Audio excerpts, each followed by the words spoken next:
Dit wat ek die volgende paar weke met u wil oor gesels. En ek wil met u praat oor wapens.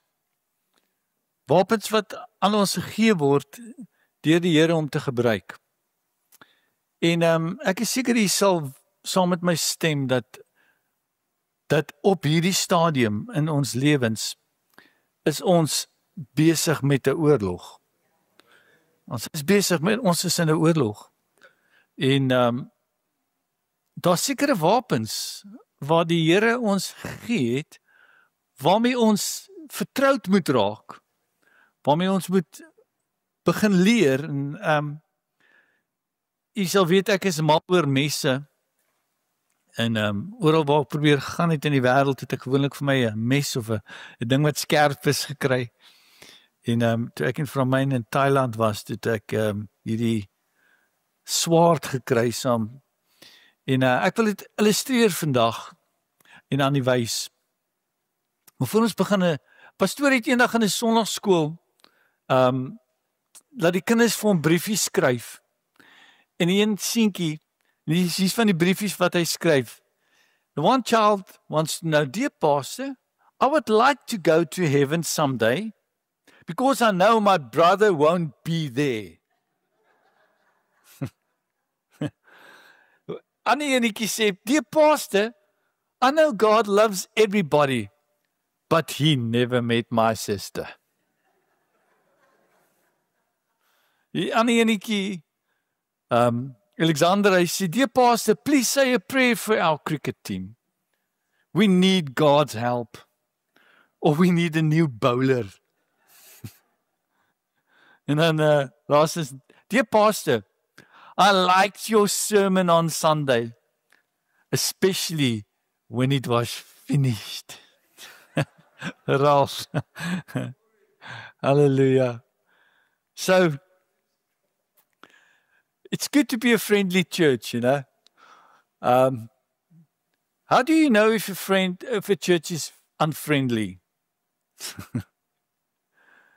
When your sign out in front says members only.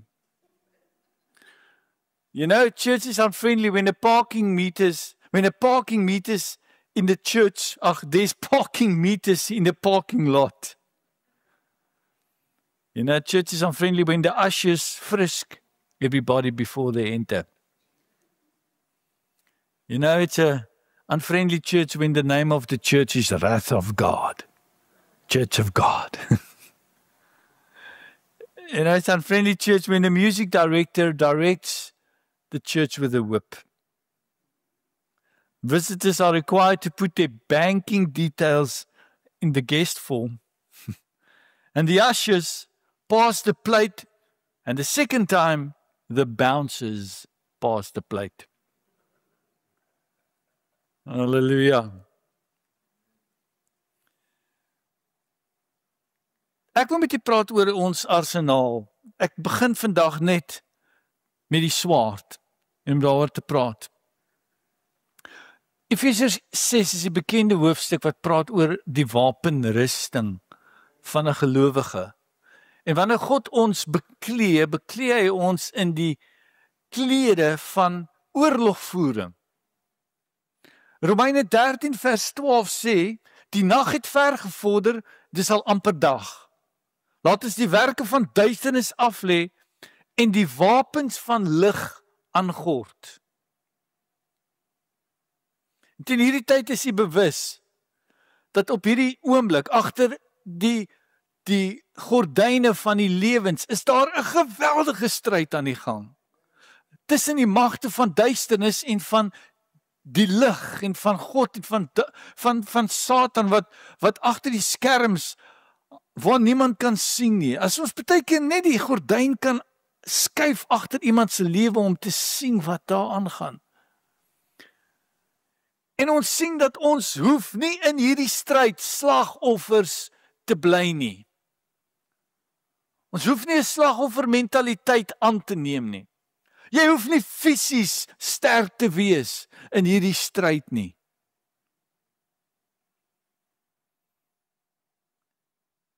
Maar oor ons, sê die Bybel, sal ons die wapens van die lig omgord, ons sal dit aantrek. Ek wil met julle praat oor hierdie wapens van lig. 2 Korintiërs 10:3 sê, want alhoewel ons in die vlees wandel, voer ons hierdie stryd nie volgens die vlees nie. Daar be raak kwaad vir iemand nie. Daar's kragte en magte agter dit wat 'n mens moet bind, wat 'n mens moet verstaan, waarteen 'n ou moet veg. Kan ek 'n amen kry?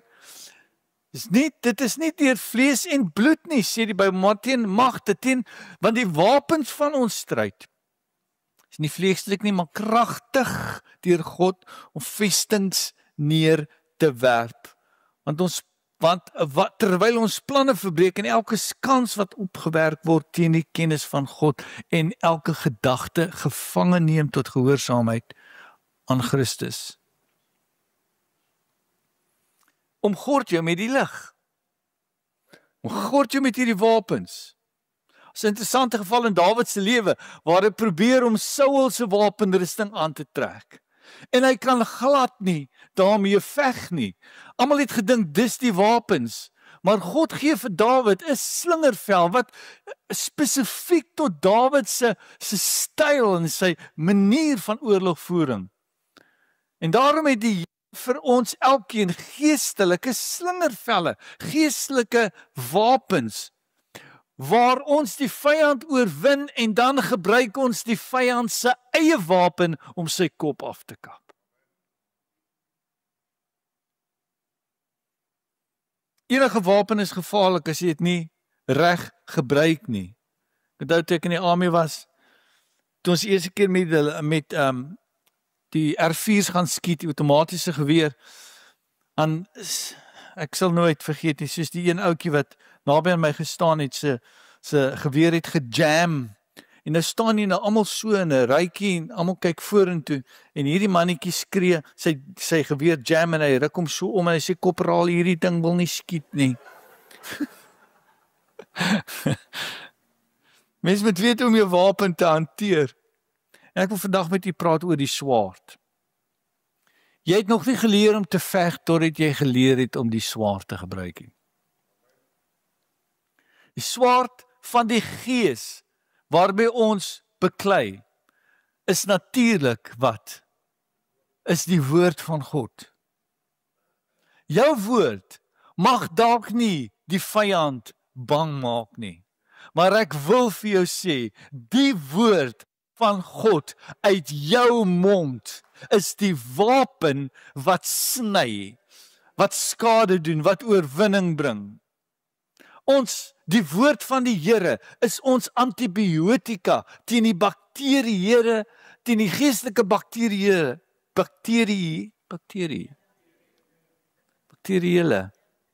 bakterieë.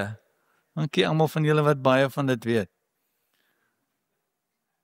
Die woord van God maak 'n ou immuun. Maar jy moet vol van die woord wees. Ek wil vir jou sê, die vyand vrees nie jou kennis van die universiteit nie. Hy vrees jou kennis van die woord van God. En hier is 'n belangrike ding om te hou.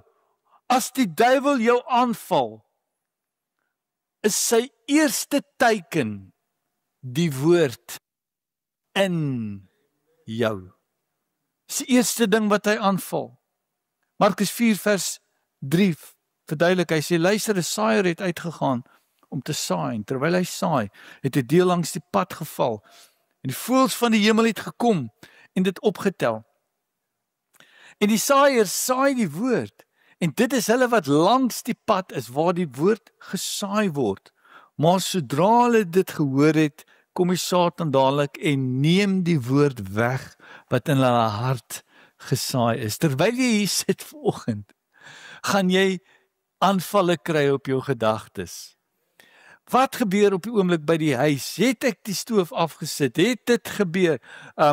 Alles wat 'n mens sê, wat ek sê, word deur die vyand probeer om vrae daaroor te stel, om twyfel daarin onmiddellik in jou gedagtes te bring, want hy weet as die woord vat, het hy probleme.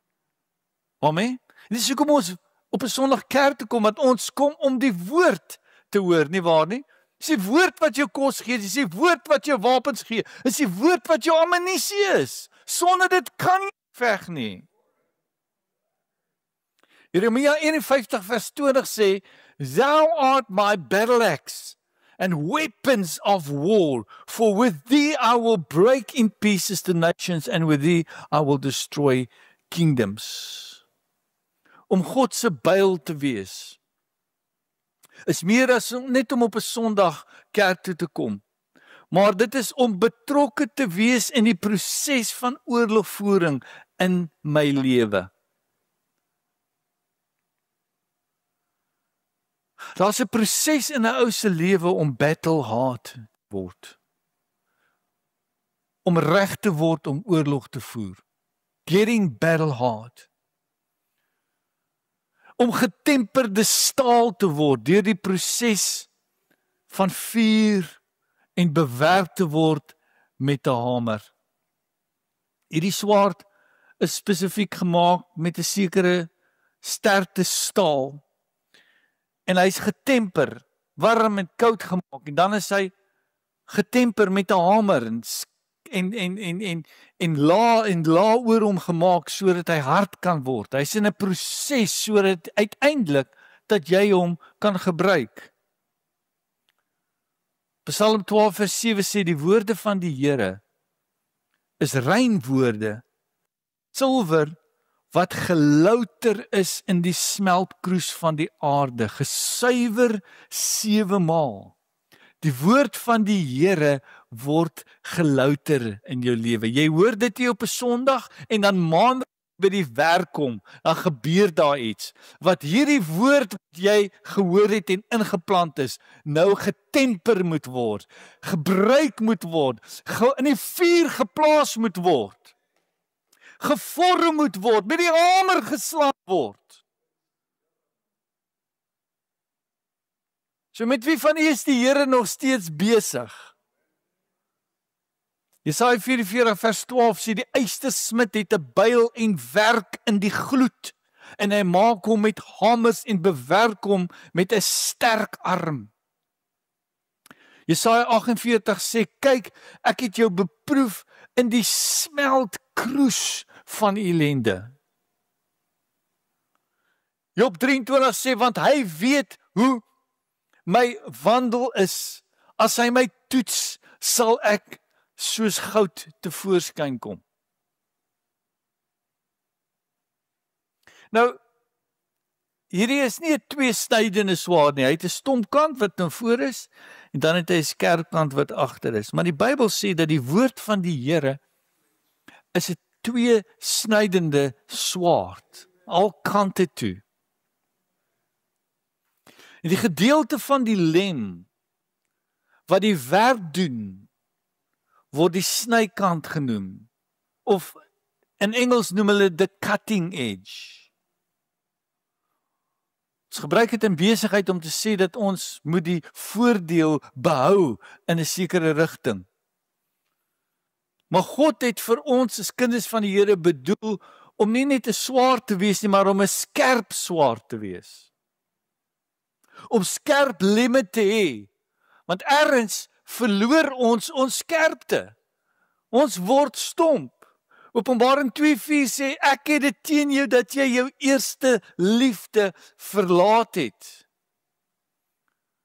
En so ons word stomp, ons het baie aktiwiteite, ons doen baie, maar daar's geen passie in wat ons doen nie. Ons baie beweging, maar ons beweeg nie vorentoe nie. Daar's baie gekap, maar niks vordering nie. Ons kap die boom, maar niks gebeur nie. In Spreuke 10:10 sê as die yster stomp geword het en 'n mens die snykant nie geslyp het nie, moet hy die kragte meer inspann. En dan sê wysheid is voordelig. Nou weet jy wat is die snykant van die swaard? It's love. Love is the cutting edge. Dis die snykant van ons boodskap. Bybel sê ek het teen jou dat jy jou eerste liefde verlaat het, want as jy jou liefde verlaat het, dan het jy stomp geword. Dit help nie jy werk harder en harder en slaan harder en harder nie. Jy kort die skerp kant van liefde in alles wat jy doen. As jy besig is om te kap en jy vorder nie, do it in love. Get love back. Wat maak God se woord so 'n kragtige wapen? Wel, die woord van die Here is ons konstitusie. Ons is mense van die woord. Amen. Ons is, sonder die woord is ons niks nie. Dis die woord van God wat my karakter vorm, wat my korrigeer, wat my onderrig. Is die woord van die Here wat my vertroos, wat my versterk, wat my beskerm en op die regte paaie lei. Luister, die woord van die Here staan op sy eie. Buite tyd en distansie, maar is tog net so relevant in hierdie tydelike riekelm. So, by the way, dit is 'n shofar wat daaronder is. Ek sal later 'n bietjie daaroor praat in die weke wat kom. Nou, die woord is vandag nog steeds skerp. Die woord is vandag nog relevant. Amen. Ek is so bly dat wêreldse wysheid hoef nie my finale verwysingspunt te wees nie. Menslike filosofie, die openbaring van God se woord, is die snykant en die skerp kant van sy swaard. En die openbaring van God se intelligensie, sy wysheid, is die woord van God, die logos van God. Die logos van God praat meer as net tot ons menslike verstand en intellek. Dit is die roep van ons gees na sy gees. Deep calls unto deep. Sy wysheid binne in ons. Jesus sê in Johannes 6:63, dis die gees wat lewe maak. Die woorde wat ek tot julle spreek, is gees en dit is lewe. Is lewe. God se woord is lewe. Bring lewe in jou siel. En wanneer natuurlike woorde gebruik word, gaan dit deur na jou verstand en na jou gedagtes. Maar geestelike woorde van God gaan verby die verstand en gryp die siel, gryp die gees en maak dit wakker.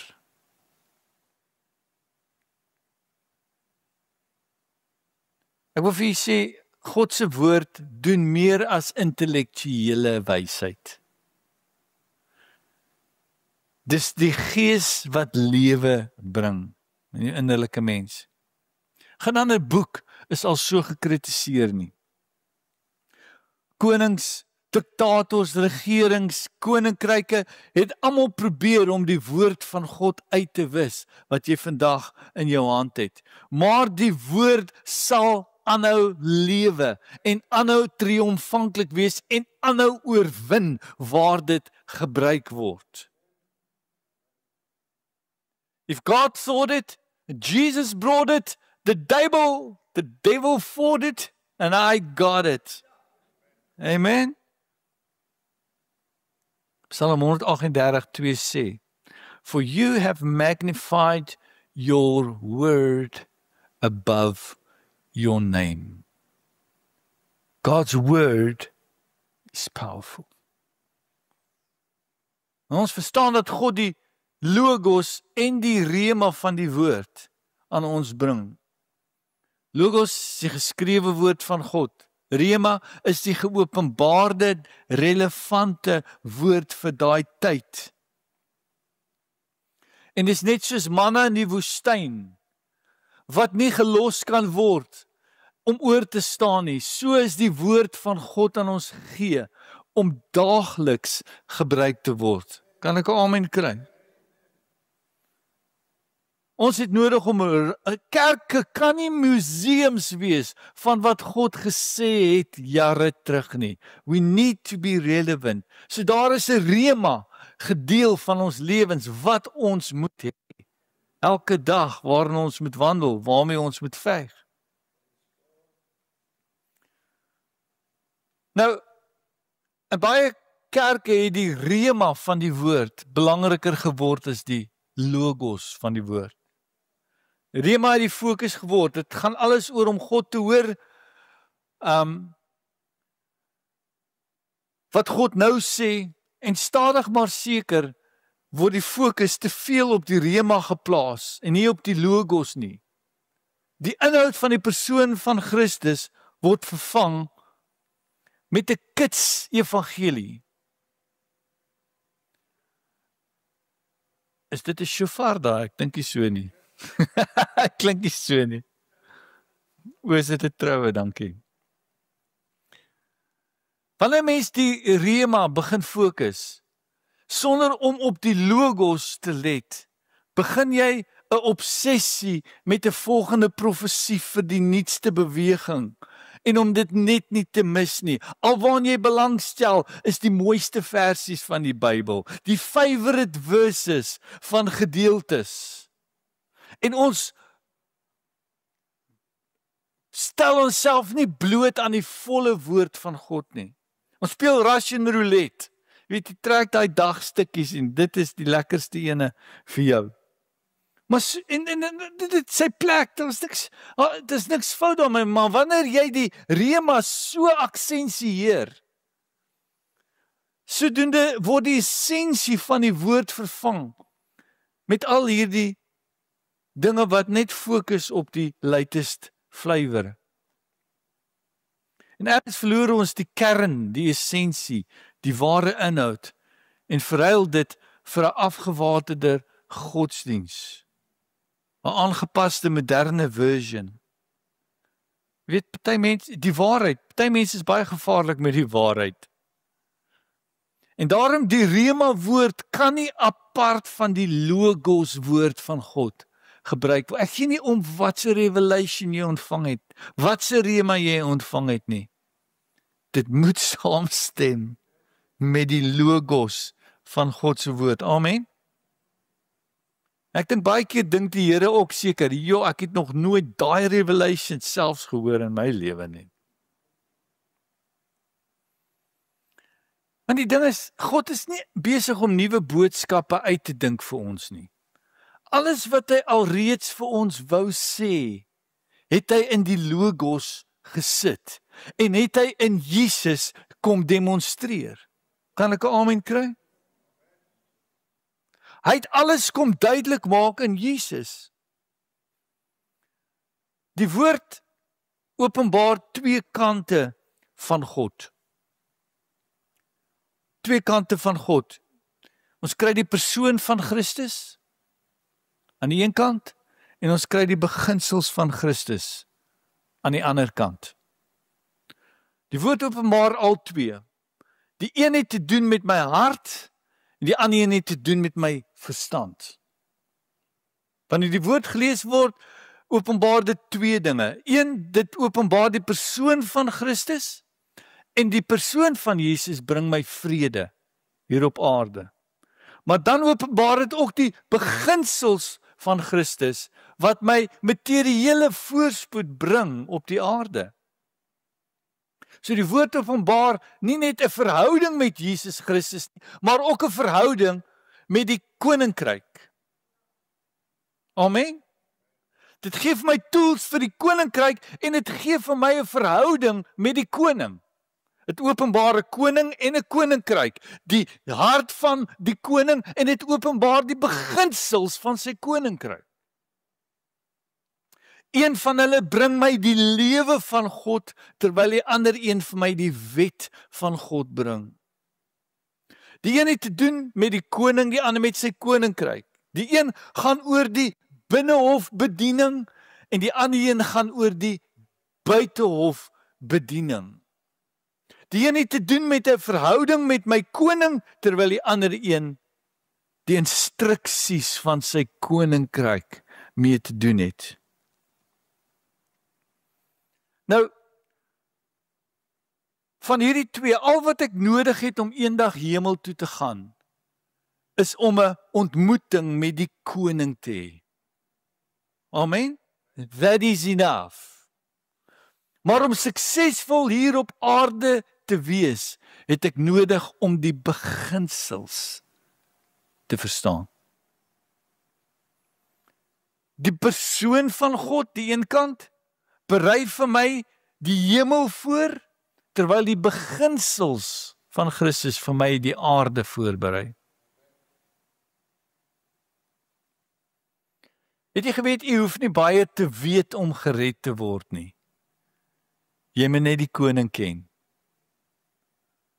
Ek onthou die Pinksterbeweging, die kerkwêreld waaruit ek kom, het baie te doen gehad met die persoon van Christus, maar nie so baie gefokus op die beginsels van die koninkryk nie. En as kinders van die Here wat die een nie in balans het met die ander ene nie. Hulle wil nie iets doen om sukses te hê nie. Maar daar moet 'n balans wees. Hoeveel wonderlike kinders van die Here ken ek, wat 'n ontmoeting met die koning het, en 'n wonderlike verhouding het met hom. Maar dan aan die ander kant in hulle lewe, word hulle vernietig deur mense, word hulle blootgestel aan dinge wat hulle nie kan hanteer nie. Hulle is verslaan in hulle lewens. En mense doen hulle so maklik in. Hulle is goeie mense, but they haven't yet applied the principles of the kingdom in their lives. Ek onthou daar was 'n stadium in Christendom waar mense geglo het as jy ryk was, dan kan jy nie 'n Christen wees nie. Hoe geesteliker jy is, hoe armer is jy. Daar was regtig so 'n tyd. Of onthou jy so 'n tyd? Mense het 'n verhouding met die koning gehad, maar hulle het geen begrip van sy beginsels gehad nie. And we were taught the ministry of the inner court, but never got taught the ministry of the outer court. And both are needed to be done together.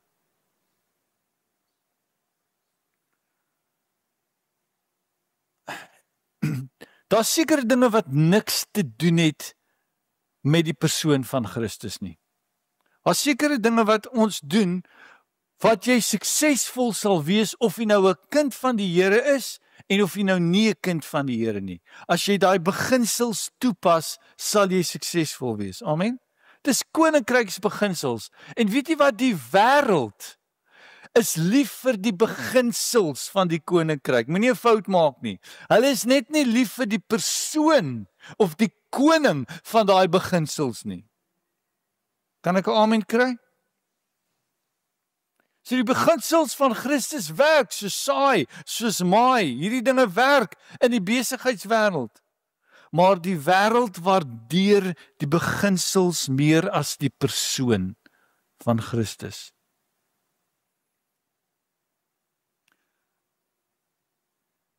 Ons moet die twee in balans sê. Ons hoef niks meer te doen om liefgekry te word deur ons koning nie.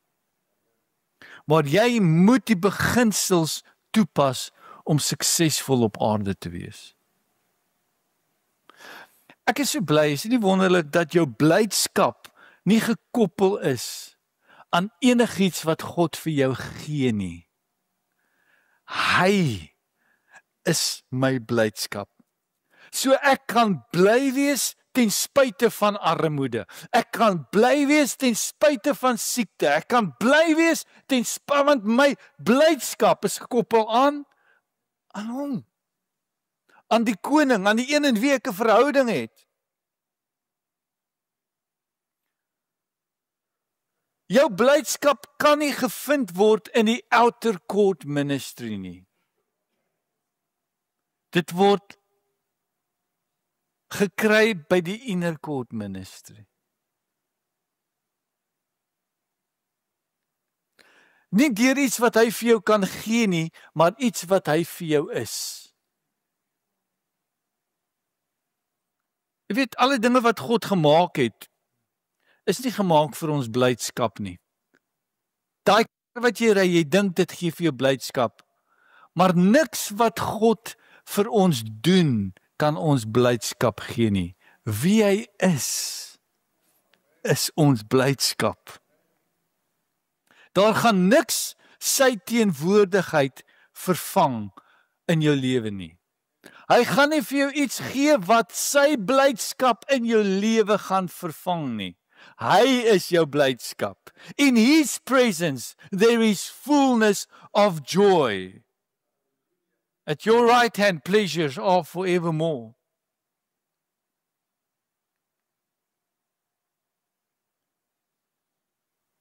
Is kom niks wat God jou eintlik gee kan vir jou vreugde verskaf nie. Daarvoor is hy daar.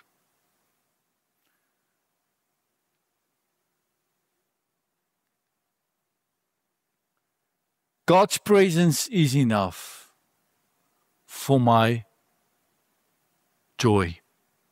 Amen. His presence is enough for my joy. Maar ons is op hierdie aarde gesit, nie net om God se teenwoordigheid te geniet nie, maar ons is hier gesit om sy koninkryk te vestig ook. En dit doen ons deur sy beginsels toe te pas en vyande te oorwin. Luister hierso, totdat Jesus kom om ons te kom haal, gaan ons in 'n geveg wees. You got to know it, you got to prepare for it, you got to get battle. Ons gaan in die hemel lekker dinge geniet. Maar hier op aarde gaan ons tot hy kom, gaan ons moet veg. You're going to have to fight for your peace. You're going to have to fight for your children. You're going to have to fight for love. You're going to have to fight for relationships. But keep on fighting with the cutting edge of love.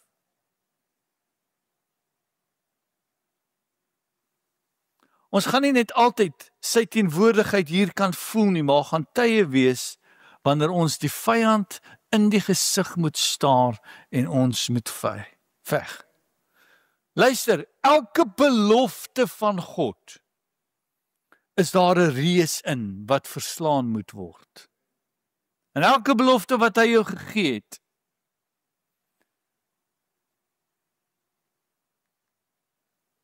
Markus 3:27 sê, niemand kan in die huis van 'n sterk man ingaan en sy goed roof, as hy nie eers die sterk man boei nie, en dan sal hy sy huis berowe.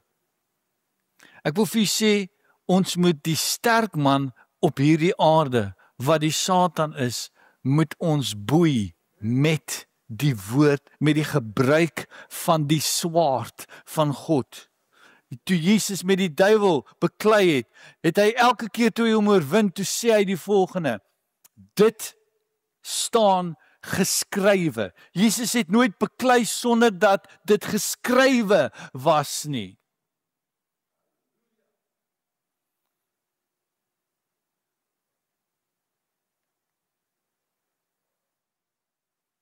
God het gesê, laat daar lig wees. En daar was lig. Sonder sy spraak sou dit nie gebeur het nie. Lazarus kom uit, moes gesê word en Lazarus het uitgekom. Die wêreld reageer nog steeds op die woord van God, wat skepend is. En die vyand in jou lewe het nodig om die gesproke woord van God te hoor. Kan ek 'n amen kry? Romeine 10 sê, wat sê dit? Naby jou is die woord, in jou mond en in jou hart. Dis die woord van die geloof wat ons verkondig. Naby jou is die woord. Dis die woord wat ons deur 'n storm vat. Ek weet nie waar sou ek gewees het as God nie 'n woord oor my lewe vir my gegee het nie. 'n Woord. Sê ek wil die vra om saam met my te staan. Ek wil die vaardighede van die swaard, wil ek oor U bely. Wanneer die ekonomie sleg is, en dit lyk asof dinge in duie stort, het ek 'n woord wat die volgende sê, Psalm 37, ek was jonk, ook het ek oud geword, maar nog nooit het ek die regverdige verlate gesien, of dat sy geslag brood soek nie. Glo jy dit? Ek glo dit in hierdie ekonomie. My swakhede het my laat val, maar God het 'n woord vir my, Psalm 37, as hy val, dan stort hy nie neer nie, want die Here ondersteun sy hand, want 7 maal val die regverdiges en staan weer op. Amen. Die duiwel het 'n plan vir my lewe om my ondergang te bewerk, maar God het 'n ander plan. Jeremia 29:10 sê, ek weet watter gedagtes ek aangaande julle koester, spreek die Here, gedagtes van vrede en nie van onheil nie, om jou 'n hoopvolle toekoms te gee. Wanneer vrees en angs my lewe omvou, word ek nie neergewerk nie, want daar is 'n woord wat sê, Psalm 27, die Here is my lig en my heil, vir wie sal ek vrees? Die Here is die toevlug van my lewe, vir wie sou ek verwaand wees? As jy saam met my kan lees, sal dit nog beter wees. As kwaaddoeners teen my nader kom om my vlees te eet, my teestanders en my vyande, ja, myne struikel hulle self en val. Al word 'n laar teen my opgeslaan, my hart sal nie vrees nie. Al staan 'n oorlog teen my op, nogtans vertrou ek. Dis wat ek sê, is waarmee ek veg. As depressie van 'n resessie van my beet wil pak, is daar 'n woord wat sê Jesaja 43. Lees dit saam met my. As jy deur die water gaan, is ek by jou, en deur die riviere, hulle sal jou nie oorstroom nie. As jy deur vuur gaan, sal jy jou nie skroei nie, en die vlam sal jou nie brand nie. Amen. 'n mediese verslag mag dalk vir my sê, ek het 3 maande oor, maar ek het 'n woord in Psalm 118, wat sê, ek sal nie lewe nie, maar ek sal nie, gelukkig herhaal julle nie agter my aan nie.